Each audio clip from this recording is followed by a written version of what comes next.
بسم اللہ الرحمن الرحیم۔ السلام علیکم ورحمۃ اللہ وبرکاتہ۔ محترم ناظرین و سامعین، آج ایک مسئلہ نماز کے تعلق سے جو بہت اہم ہے لے کر حاضر ہوا ہوں۔ وہ مسئلہ یہ ہے کہ اگر کوئی شخص فرض نمازوں میں پہلی ہی رکعت میں سورہ ناس پڑھ لے تو اس کا کیا حکم ہے؟ تو یاد رکھیں کہ اس کی دو صورتیں ہوں گی، لیکن اس مسئلے کو سننے سے پہلے جو انتہائی ضروری بات ہے اس کو بھی سماعت کر لیں۔ وہ کیا ہے؟ وہ یہ ہے کہ نماز کے اندر سورتوں کو ترتیب سے پڑھنا، یعنی جس ترتیب سے قرآن کریم میں سورتیں نازل ہوئی ہیں یا سورتیں لکھی گئی ہیں، جیسے مثال کے طور پہ سب سے پہلے سورہ بقرہ، پھر آل عمران، سورہ نساء، سورہ مائدہ وغیرہ وغیرہ، اور جو ترتیب سورتوں کی ترتیب ہے ان ترتیب کے ساتھ پڑھنا واجب ہے۔ اب رہی بات کہ اگر کوئی شخص فرض کی پہلی ہی رکعت میں سورہ ناس پڑھ دے جو سب سے آخری سورت ہے، تو اب ظاہر سی بات ہے کہ جب آخری سورت ہے اس کو پورا پڑھ لیا، اب کیا کرے؟ تو یاد رکھیں کہ دیکھیے، اگر اسٹارٹ کیا یعنی شروع کیا، سورہ ناس پڑھنا شروع کیا اور شروع کرنے کے ساتھ ہی اس کو یاد آ گیا، تو اس کا ایک طریقہ، بہتر طریقہ یہ ہے کہ چونکہ 6 آیتیں ہیں اس سورت کے اندر، سورہ ناس میں، آپ 3 آیت کو پڑھ لیں اور رکوع کر لیں، پھر دوسری رکعت میں 3 آیت کو پڑھ کے رکوع کر لیں۔ یہ بالکل حل ہو گیا۔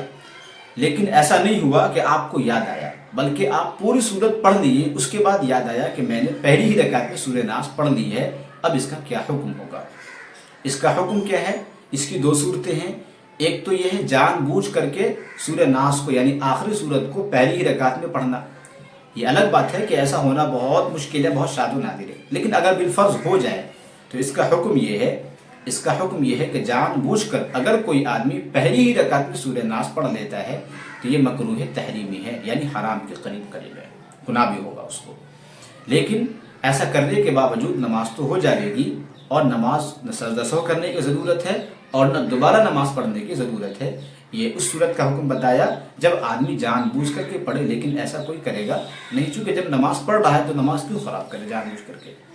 اب رہی یہ بات، اگر بھولے سے پڑھ لے، اگر کوئی آدمی سورہ ناس کو بھولے سے پڑھ لے تو اس کا حکم یہ ہے کہ بھولے سے پڑھنے کی صورت میں نہ تو مکروہ تحریمی، یعنی نہ تو مکروہ ہے اور نہ سجدہ سہو لازم ہے اور نہ نماز کو دوبارہ پڑھنے کی ضرورت ہے، یعنی بلا کراہت نماز ہو جائے گی۔ یہ حکم تھا فرض نمازوں کا۔ اب رہی بات نفل نمازیں اور سنت نمازیں، اس کا کیا حکم ہے؟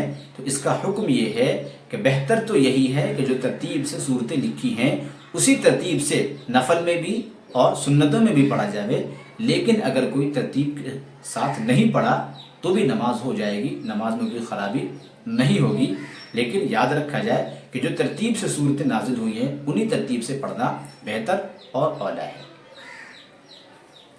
اب اگر کوئی مسئلہ آپ کو اس کے علاوہ پیش آ جاتا ہے تو آپ انشاءاللہ کامنٹس میں معلوم کر سکتے ہیں، اس کا جواب ضرور دیا جائے گا۔